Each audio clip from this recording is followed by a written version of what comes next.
Welcome to the Wealth BuildHERS podcast, the women entrepreneurs' home for building successful businesses that generate passive income. You have entered a judgment-free zone, so give yourself permission to shake off all the things you haven't done, because your journey to owning a thriving business you love starts right now.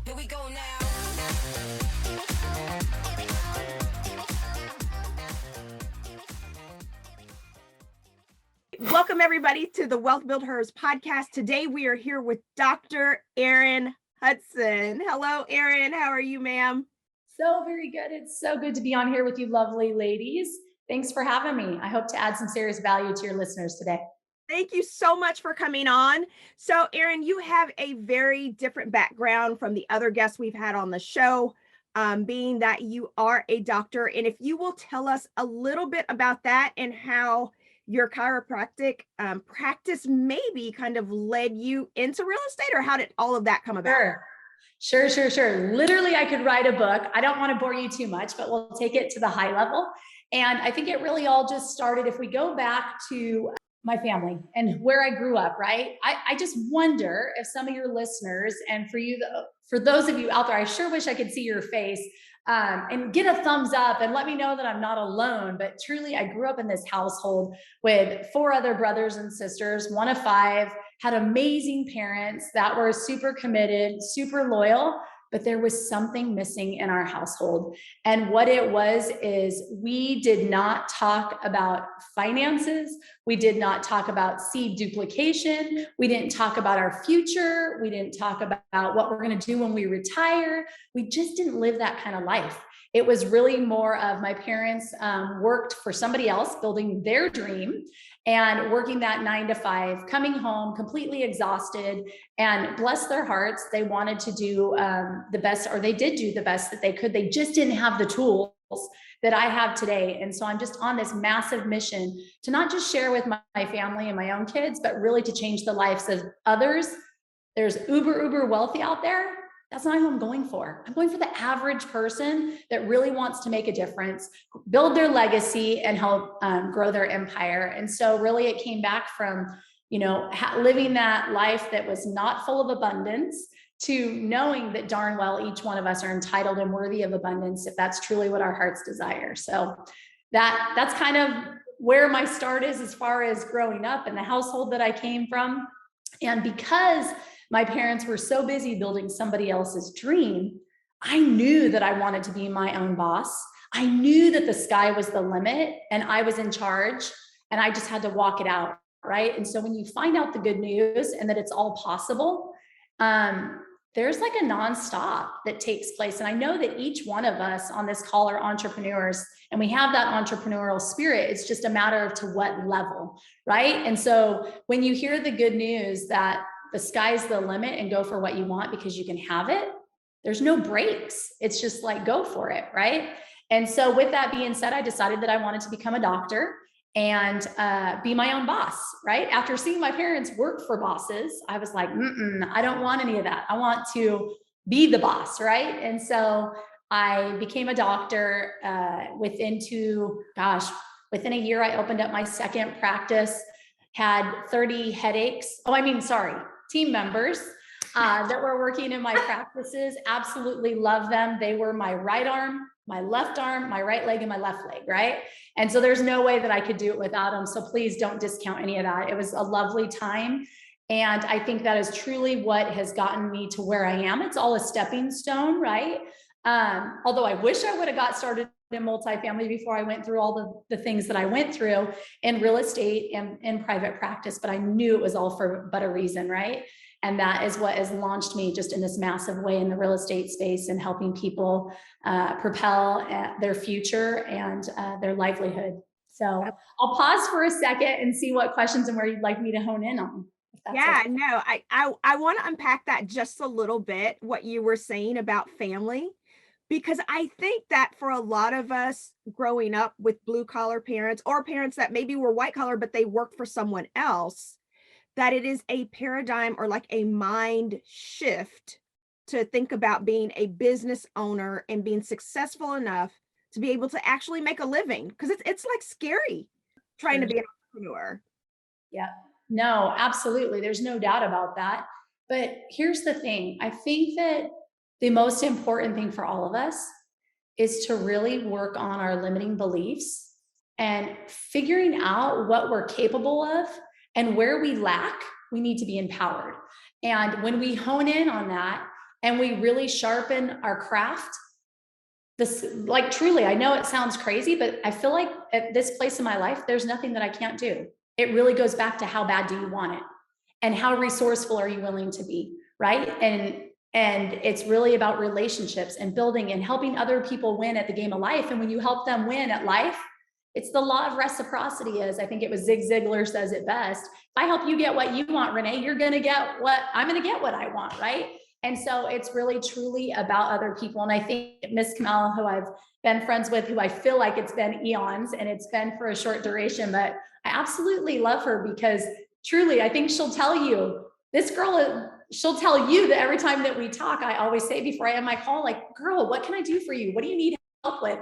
And it's truly, truly genuine, but she has a heart of gold to help other people. And I think that that's why there's this like sister from another mister kind of feel between the two of us. Yeah. We bond on so many levels. Like, we're so similar. I think Erin just packs it all in and says the right words. And she's just, and it's about, that's the first thing when I met her, she said, what can I do for you? And I thought, no one asks me that. No one asks me what they can do for me, and so I was a little caught off guard. I didn't know really what to say, but no, it's just been amazing, Erin. You're just boom, just powerhouse, lady. I love it. Great. I completely agree. And I think that it's so encouraging for other women to see women doing things that traditionally, maybe growing up, we didn't see a lot of ladies doing the things that we're doing now. We didn't see women. There were female doctors, don't get me wrong. Yes, there were. But real estate moguls buying, properties and apartments and syndicating deals, like, who knew a woman doing that? Like, I didn't. It's hard to find women doing it now. Thankfully, there's so many more of us who are doing it now. But can we talk about that for just a minute? As you're growing the real estate side of your life, where are you seeing that there are opportunities for women to get in who perhaps maybe had not even considered? Sure. Yeah, no, I love that you asked that. People ask me all the time, Erin, what do I do to get started? How can I get into this syndication space? Well, let me rewind for a moment. I came from, just to give some color and context here, I actually was in private practice, and I had a patient talk about his mailbox money coming in this week, and he really just started to shed some light on this mailbox money. And I was super intrigued. Like, what do you mean mailbox money? Lo and behold, he was an investor and owns a bunch of single family rental properties. And no disrespect, but he was a guy, and I don't know, I thought, if this guy could do it, and there was just something about him, right? A nice, super nice guy, super sweet, but he didn't have anything that I didn't think I perhaps had, and maybe you had, right? But I thought to myself, if this gentleman can do it, who didn't graduate college, shoot, there's got to be something to this. And so this mama doesn't put one foot in and one foot out. I'm like, I got to dig in. I got to figure this out. And so I was in private practice. And mind you, for your listeners out there, I wasn't this single lady that was just wanting to be in private practice and, own real estate. I was a mom of 5. I've got 5 kids. And so for those of you that say, oh, I don't have the time, I can't figure it out, that's all a lie from the pit of hell. Because if you truly want it, you're going to figure it out and you're going to go work the plan, right? And so I was intrigued by this guy, and I just dug in and I figured out. I love to structure really good deals and make it a win and a way for other people to win and for me to win at the same time, which is a total nother discussion. But I got started in the single family space. Fast forward, I'm going to tell you, I got invited further 2 years later. I got invited to go to this multifamily event for the evening. And I remember thinking, I'm going to be honest with you. I remember thinking, I have no business going to this thing tonight. That's just for the billionaires. I could never possibly own an apartment building. There is no way in hell. And I'm going to tell you, I went to this begrudgingly. I sat in the front row with my arms crossed, like, why in the heck am I here? And all of a sudden, I realized the speaker was speaking away. And all of a sudden, it was like this, as I shared with Camille before. It was like I had been playing the game of Monopoly. And everybody knows Vermont is like the cheapest house you can land on. It's going to pay you the lowest amount of rent, right? Then you have Boardwalk that's going to pay you $5,000 for your hotel that's on there, and et cetera, right? I'm sitting in the front row. The gentleman shares this concept, and I literally had an epiphany. It was like the Red Sea had parted. It was super, super clear that I'd been playing the game of Monopoly, landing on Vermont, i.e. my single family houses. And I just found out that I am 100% capable of landing on Boardwalk every single time. And so what do I mean by that? It meant that I saw how it was all possible, regardless of if I was a girl, even though it's a man's world right now, but not for long, that it was possible. And so, as I said before, I'm not a 1 foot in, 1 foot out kind of girl. I took drastic measures. And sometimes that's what life takes, ladies and gentlemen. Sometimes that's what it takes. I literally got done with that event and I went back to my husband and I said, you know what? We've got to pack up our stuff and figure out a game plan. We've got to move to Texas. We've got to bring in other doctors into the practice. It's time for me to go build our empire because I have the tools and I know how. I know what I need to do. I know that there's no better way. And people thought I was on drugs, that I was packing up my stuff and going, because I had 2 practices that were completely super profitable, super successful practices, but I saw something bigger. And I hated the fact that every time that tax year came at the end and I would have to give 45 to 50% to Uncle Sam, it didn't set well with me. And why did it not set well? I just told you I have 5 kids. I was being robbed that money by the IRS that could be going to my sweet 5 babies, right? And I sat in that meeting, and that was the thing that inspired me the most. Here I was giving my hard-earned money away when I just found out a way that I could invest into the multifamily space, make a grip of money, and pay 0 in taxes. And that was enough. I could not stop. I was so obsessed, digging in, reading books, getting equipped, getting coached, signing up for a program so that I could not only get educated myself, but I knew that I was going to take others with me and change their lives forever. And by doing that, it took me 2 years of digging in, getting coached and getting equipped, because there is nothing that is more important than making sure that we take care of our investors' money, because it is more important than our own money, right? And so I wanted to be fully equipped, educated, and ready to take it to the next level. And let me tell you, it's been the best ride of my life. And now I'm just, like I said, on this mission to show everybody, but women, who I'm on this mission for, to show them the ropes and the way to get in the game, double their money every 5 years, which yields that equates to a 20% return. Who doesn't want that? You can do it passively, or you can get in the game if you so desire in the future. So it was just a matter of being on fire for others. And that's what spurred the whole thing on. I love it. Wow. How do you even follow that, Renee? I promise I have allergies. I'm not crying. I was like thinking, I think I'm tearing up as she's telling this wonderful story about her babies. I totally get it. For you to pack up your entire life, like, talk about an epiphany or an aha moment that just changes the trajectory, not just for you, but for generational wealth for your kids too. Yep. That is huge, that you saw the writing on the wall and you were willing to pack it all up and make the change. How was your husband with that, Erin?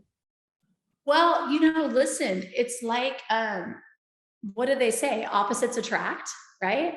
I'm a big time risk taker, but I'm somebody that sees the light at the end of the tunnel, where he's more reserved and he's like, oh, are you so sure about that? And I was like, babe, listen, I can't move forward unless you trust me on this, but I know that this is the right move, right? So people thought I was crazy, because sometimes, I don't want to call it a setback, but sometimes you have to have that setback and it preps you for that comeback.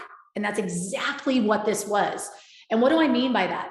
Most people would not be as bold as I am. I took a very beautiful salary, being in private practice, to literally taking less than half of that to go in, dig in, get equipped, learn, and go back and sit on the sidelines for 2 years, not in private practice, to give my every hour to dig in and learn, to get equipped for what was to come. And let me tell you, that setback was a massive, massive comeback. And I have just gone out of this world. And I say that in a way that's not pompous about me. It's really, truly about bringing hope to other people that whatever it is you so desire, go for it. You can have it. You just have to daily be willing to work the plan. There's going to be failures, which is another whole conversation. I'm happy to open up my book and share it with you. Why? Because it's a great way for you to learn and for others to learn that it's not all rainbows and butterflies. I'm talking about that right now. There's hardships that come, but guess what? It's the most costly learning lesson that you'll never make the mistake again. And it's going to help propel you to the next level, right? Because here's the deal. I don't know if you're a believer or not, but when I had gone through a couple trials, when I had first gotten started, I'd had a really, really bad setback, let's call it, right? And it was bad enough. I lost a lot of money and I was embezzled, and I very well wanted to hide into a closet and not come out for a couple of weeks. I just did. I was like, oh my gosh, every fiber in me, I just felt like a loser. I felt like, my gosh, I've really blown it. Like, shoot, if I really screwed up this hard, how could I ever be successful in the future? And so I'm sure maybe some of you listeners have had a setback that's really just dug you into a bad place. And remember, we can get knocked down, but it's about how quickly do we get back up. And I could get teary over it, because had I been that weak suck that said, you know, this sucks, I don't want to be here, I'm not going to continue on because I had this bad setback, I would never be where I am today, building this generational legacy for my family. But furthermore, I wouldn't be changing the lives of other women at all. And so here's the thing. When I ask if you're a believer at the time, whoever it is you believe in, whatever it is, I just remember telling myself this. I remember saying, he's not going to take me to this place and leave me here. It's just but a season. And if I can posture properly under pressure, he's massively going to promote, right? He's going to promote. And that's exactly what he's done. And so he's put me in this place and space to share with other women through trials. There can be massive triumphs. We just have to be willing to work the puzzle, push through, not be a weak suck. And I think lastly is I owe it to my kids. Yeah. I know the good news. And if I gave up and my kids go give up when they hit a wall, I can't stand and say, hey, come on, push through. Why? Because mama didn't push through. Yeah. But Erin, that's what greatness is made of, though. I don't think that any of us in life ever get to do great things or accomplish great things by being comfortable every day. Yeah, for sure. Not a part of the journey. And we don't do our kids any favors by letting them think that you're not going to be uncomfortable sometimes. All this helicopter parenting, that's a whole nother Oprah show. But yeah, so you have to take the lumps and understand that all of this is part of a greater plan, and you can fail forward. You just don't quit. Don't quit. Keep going. Yeah. And your kids are watching. Your kids are watching you, and they're absolutely learning the lesson. No, absolutely. And I think if you go look at some of the most successful people in the world and dig into their books, you'll hear about all their trials, their struggles of flopping on their face. But one thing they had is perseverance to continue on. And so we have to remember that that's part of life, right? It just makes us that much stronger, wiser, more confident, right? Yeah. Yeah. So I want to talk a little bit about failure and some things that maybe did not work out. And I actually want to ask Camille about this, because Cammie's been in over 200 single family deals. I think more than 200 single family deals over the lifetime of your experience, Cammie. I know that you've had a time or two that you didn't get the deal, or you lost money on something, or I remember you talking about somebody took some money from you that you were kind enough to loan. Yeah. So Cammy, kind of fill us in on some of the not so good things that have happened during your experience. Right. And I totally agree with everything that Erin said, is because I could have given up, just like it is those moments when you truly define yourself. And that's actually when you learn the most. And then that's where the most confidence comes from, because you're like, I did this part, so I know I can do this part. So the failure for me, I lost $100,000 on one home. It was like a huge remodel, biggest remodel we've ever done. But I learned that I should have got out of those contractors quicker, and I hired the wrong people. And so then I went and did another deal just a few months later, and it's a huge success because I ended up firing the people when they weren't good. I went and found an amazing builder from that. And to this day, because of that builder, I am now building fourplexes by the University of Houston. And I wouldn't have ever been confident to do that or have this contact if I didn't push past that deal that I lost all that money on and went and did another one. And of course, my husband was like, "What are you doing? Like, you just did this. Why are you going to do this again?" And my mentality was, when you fall off the horse, you get back on. And that's what I told him. And, it's just, that's what separates, I think, the successful from the non-successful, is they are willing to push forward. And when those things get tough and you're in your closet on your knees, praying or whatever, however you handle it, I go to my closet and I am pouring my heart out. And, even those fourplexes, we just found out they're going to cost way more than we thought. And so my husband, he really was like, let's just sell them. Let's just get out of this. Why are we doing this? And my mind goes to, how can I make this work, instead of, I'm just going to get rid of it. And I'm not saying he's a bad person, because I think all of us have those moments where and I told him, I said, if this truly will not work, then I will let it go. If the numbers, if I cannot make them work, I will let it go, but I will find out a way to make it work a different way. Instead of a regular rental, I will turn it into an Airbnb, so I'm going to figure it out. I'm talking to other investors. I'm talking to other lenders.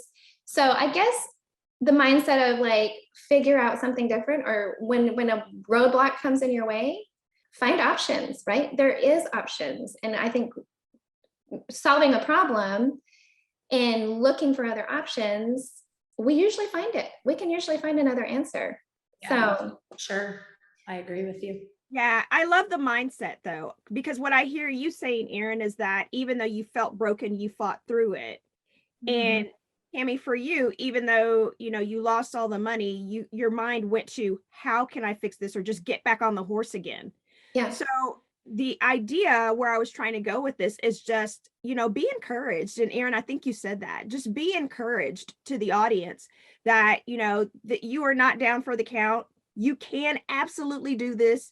Nobody promised you it was going to be easy. Yeah. But you can absolutely survive it. There's so much more ahead of you than there is behind, and just take the lessons and fail forward.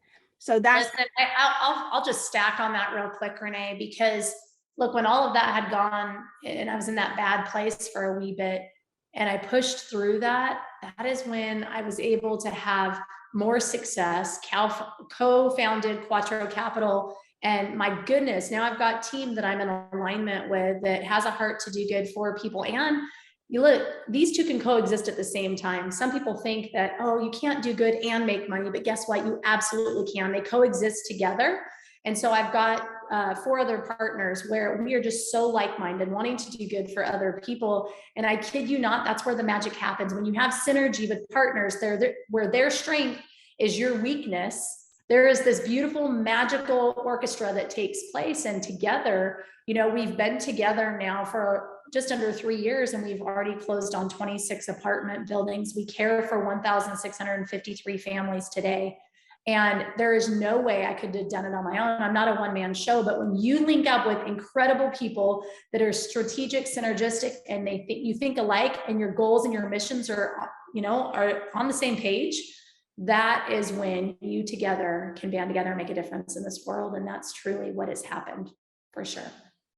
So, Erin, tell us about the impact that you guys are having. I think your group is also helping others to learn how to do what you're doing. Do I have that correct? Yeah, so we're not educators. There's a group that we will send our people that reach out to us and want to get educated, but we always tell people this, look, if you're interested in this space, it's always best to come in, vet the team, go to the website, learn about the team.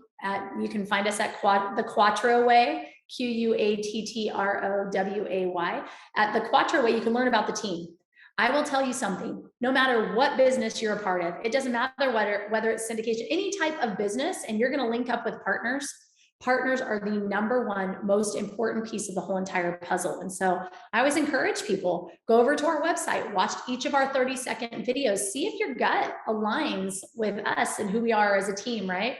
And then from there, it's about us being able to find the right properties for the people that will yield great returns. And some people say, well, you know, how does it work with a syndication? And just to make it very clear, Renee, if you were to go buy a $200,000 house, let's call it, and what do you have to do? You have to put, let's call it 25% down. So you have to put $50,000 down on this $200,000 purchase. It's the same thing for a $10 million apartment building we buy. We have to put 25% down. And so what makes it a syndication? Syndication is just a pooling of one's money. So I'd go to Camille and Camille's like, Erin, I want to work with you. Fantastic. She gives me 100,000. Renee gives me 200,000. I put in 300,000. So we pool the money together and we buy the apartment building together. And now I think the most beautiful part about it is that I'm helping people level up, protect and preserve their money in this crazy wild economy, right? Where the stock market is doing this and we're doing this steady. Why? Because look what's happening to the rents. What are our rents doing? Our rents are going up, and it's inversely proportional as those rents, well, I should say, when the rents go up, the value of the apartment goes up, right? And so it's a very, very safe way to protect, preserve, and grow your money. And so that's what we're doing for our investors. We currently have 153 million assets under management, $153 million of assets under management with our company right now, and just on a mission to continue to grow and help others. And so what I was getting to, when those individuals come in and say, well, how can we do what you do?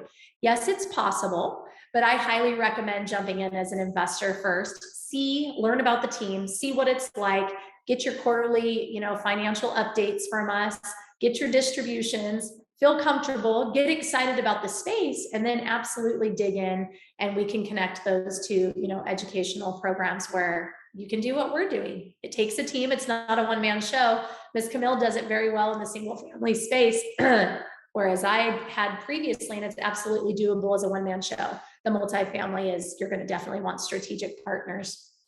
Yeah. And I think I'll add one more thing to that. You get to a place in life, ladies, and you've done it all, right? Highs, lows, and all of it. And right now I'm just in this place in my life where I want to do what I want to do, when I want to do it, with who I want to do it, where I'm going to do it, and how much money I can make and what kind of money I make. That's freedom at its finest, right? So with that being said, with Quattro Capital, I actually am in the investor relations. I'm director of investor relations. So what am I doing? I'm in front of people all day long, talking, finding out their goals, their needs, their desires, how I can help them level up.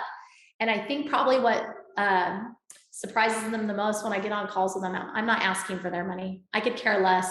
And I hope you guys hear this loud and clear, not you two, but the listeners, or maybe, is that in my space, I'm constantly raising money, $11 million, $20 million, whatever that amount may be, right?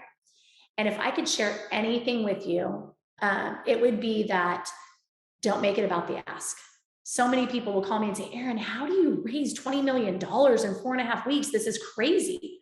Listen, if we focus and make it about the other person in business, what do they need? How can we help them get there?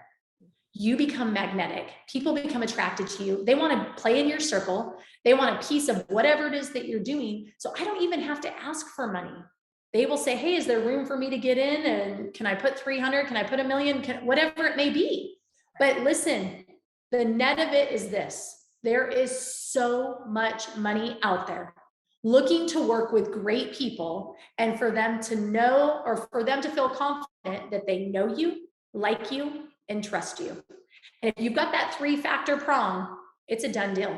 It's a done deal. Whatever business you are in, you will be incredibly successful if you make it first about the other person and not about what you're out on a mission to do. Go find money. It's not about the money. No.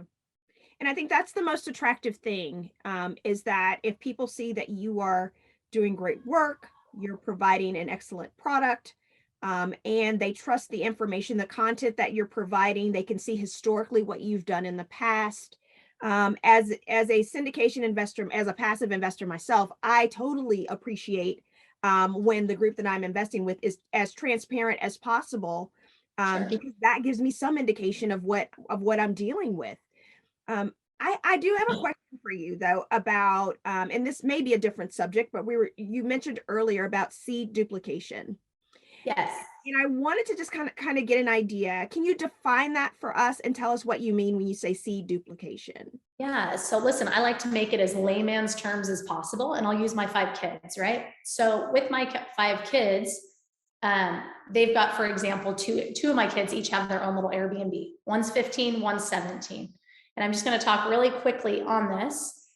Too much in this world today, there's just handouts to these kids left and right versus teaching them hard work. And so for my husband and I, our best way to do that was to have them each have their own Airbnb. They have the conversations with the guest.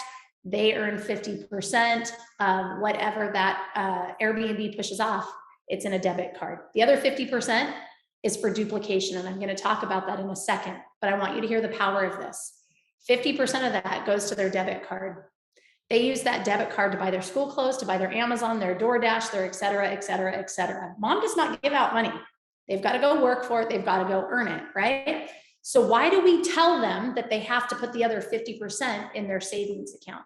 Because when they have money, if we, or anybody for that matter, if we don't tell our money where to go, our money is going to tell us where to go. We call it in our house cash in the trash. Is that money that you have going to duplicate and grow? And so when we talk about seed duplication, that 50% that goes in their asset account, we call it an asset account because we're building it and growing it so that when it gets to be enough, we can go buy another shipping container home for them to have as their Airbnb, and they can duplicate their money that's coming in, right? So seed duplication is just sheerly taking your money, making it grow, being wise and smart about your money. When the money comes in, you have your income, you have your expenses. The rest is called discretionary income. How are you going to piece out that discretionary income? For us, our kids know the discretionary income that comes in from mom's pay, anything that she makes, it all goes into assets, buying more properties, more land, apartments, and et cetera. Why? Because we want to duplicate that seed money. For example, with Quattro Capital, we can do that every 5 years. You put in 200,000, you're going to walk out in 5 years with 400,000. I feel pretty confident saying that. But anyways, that is what seed duplication is. Gosh, I'm so glad I asked that question. Love it. Yes, all of it. It's great. It's so amazing. Yeah, so I have 2 children who are adults, 18 and 20. Camille has 4 children. And so we're both thinking, okay, well, we got to get an Airbnb for each of those. Oh, it's a tough thing. It's a tough thing because my kids, we do give them allowance so they can learn how to do this. I'm trying to figure out jobs to put them on, but I get busy enough. I'm like, okay, I should have my kids help me do this. I should have my kids help me do that. So I love that she's got this funnel already. And listen, I think, Camille, real quick, it's just super important in this day and age. I feel like we're raising these spoiled kids with their iPhones and they're down in their phones all the time. Believe me, I am super flawed. I am not claiming that I am doing it all right by any stretch. I think at the same token with kids is that I lost my train of thought. I was going to share something really You can probably hear my kid over there screaming every now and then.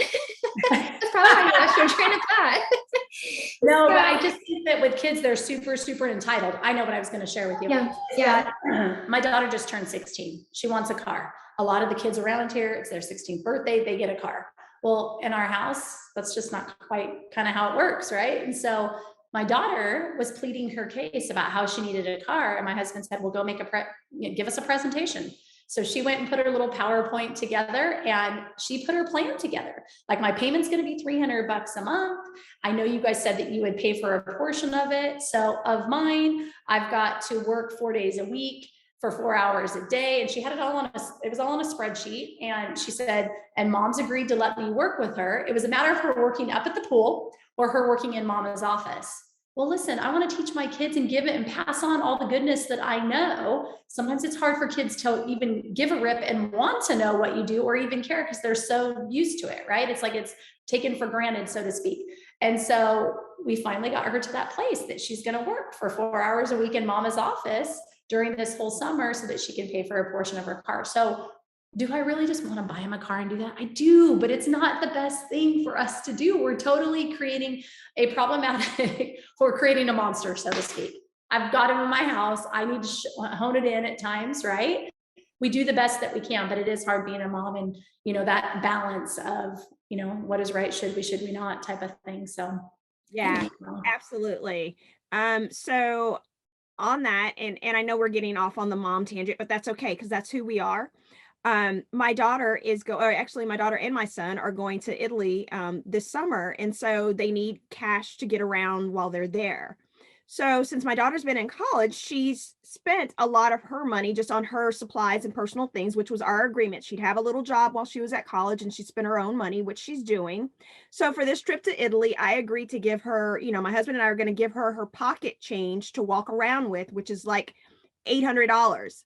So then yesterday she's like, well, I got to go get my hair done, get my nails done and do all this stuff. I said, well, who's paying for that? She said, well, I am. I said, well, if you're paying for hair and nails, then you could have paid some of the $800. Like, why are we giving you the $800 if you have money? Why am I footing the bill for stuff? And she's like looking at me, and I said, all I hear is, I'm spoiled and entitled. That's all I hear right now out of what you're saying. Because her argument was, well, why wouldn't you still give me the money? Like, she just like did not get it. Yeah. I think you are so right, Erin. We really have to, as parents, we want to do all these things, but we really have to kind of dole out. Yep. What the rest of the world is doing, right? Yeah. And then I think the other big thing too is, I'll just touch on this really quick. Look, my whole goal, in addition, is to teach people how to have multiple streams of income. Why? Because the more streams of income we have, the more confident we're going to feel moving forward in this world. Because God forbid, if something happens to one, we all felt it in the pandemic, what occurred, right? It's going to help set others up so that they don't ever find themselves in the place that a lot of families found themselves in, right? So having conversations with my kids, one of them wants to do vending machines in a few different places where we live, right? So it's about multiple streams of income. And same thing with adults. And Camille and I were having this conversation, being a licensed financial professional. We're big on creating something called a family bank. I'm not sure if you're familiar with the family bank, Renee, but it's pretty powerful. And so I teach others how to create their own family bank and also how to earn in the multifamily space. But I'm going to share one thing because I think your listeners, I would love for them to hear this because I think it's pretty powerful in regards to this whole family bank. I want to share with you and the listeners, I'm curious, I wish I could hear them speak. It would be so much better. But when one goes to put their money, let's call it in Wells Fargo, how much are you earning on your money? Renee, I'll play the game with you because I've already done it with Camille. How much are you yielding when you put $100,000 in the bank at Wells Fargo right now? Almost nothing. Pennies. Right. Pennies. Yeah, like 0.25%, right? And so I'm going to share with you what happens when you put your money in that bank. Let's call it Wells Fargo. They're going to do two things. They're going to call it 25,000 of that money, and they're going to go lend it out to Bob at 20%. That's just what they do, right? The other 75,000, they're actually going to take it and they're going to go put it with a mutual company, and they're going to earn a nice, good, conservative, low return. Okay. But this is the important part. When you go to put your money in the bank can now, for every dollar that you put in, they can go lend out $10. Okay. With the mutual company, which is the conservative where they put that other 75,000, they're going to earn, they put in $1, and for every dollar that you put in, the mutual company has to have $10. Okay.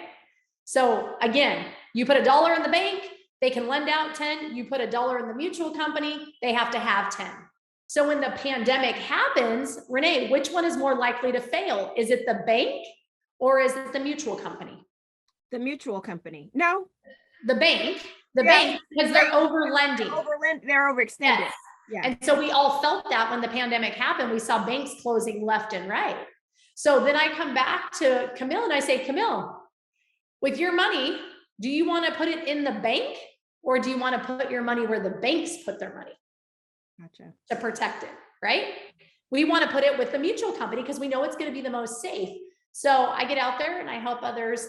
I teach them how they can earn from 2 different income streams in the apartment building and how they can become their own bank.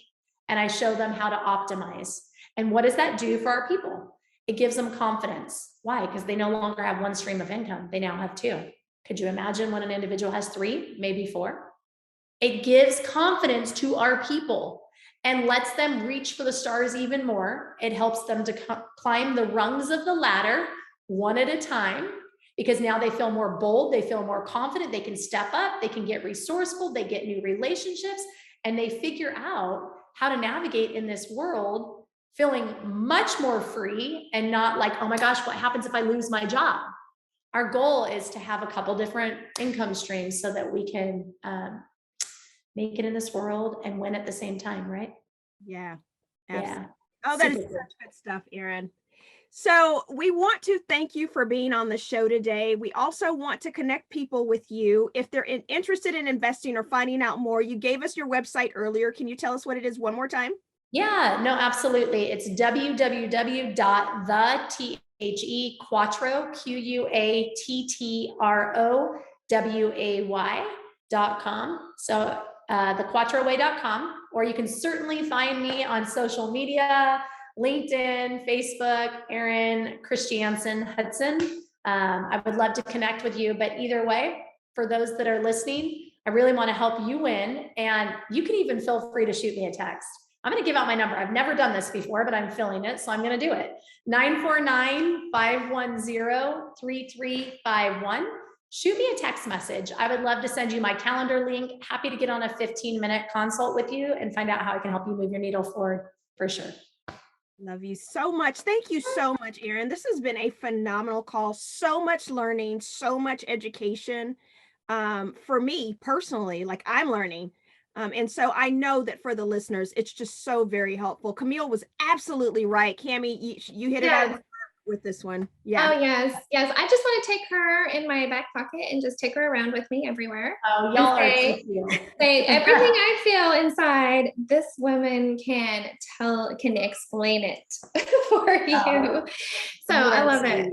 Yeah. Well, I'm happy to come back on and dig in further on one of those topics because I know we covered a lot of them. You can just find out what your listeners are wanting more of and let's bring it. Let's do it. We will do it. Erin, thank you so much. We appreciate you. You're so welcome. Have a great day, ladies. That's all for this episode. Come back soon for more tools, resources, and great stories from successful women entrepreneurs. We believe you absolutely can build a business you love and have passive income. Until next time, thank you for listening.